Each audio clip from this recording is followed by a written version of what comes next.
Hello guys, welcome back to Trading for Beginners, and in this video I'm going to talk about how can you view your transaction history on Bitget Wallet. So without any further ado, let's dive right into this exciting video.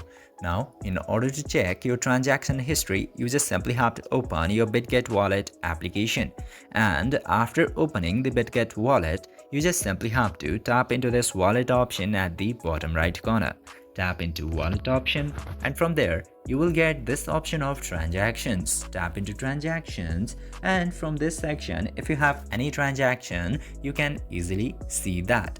If you would like to filter it, you can also change it by tapping into this icon and selecting by network. You can select all main nets in order to check all of your transaction history. This way, you can very easily check your transaction history in Bitget Wallet. I hope this video helped you. If yes, don't forget to like, share and subscribe to the channel to never miss another update. Thank you for watching this video.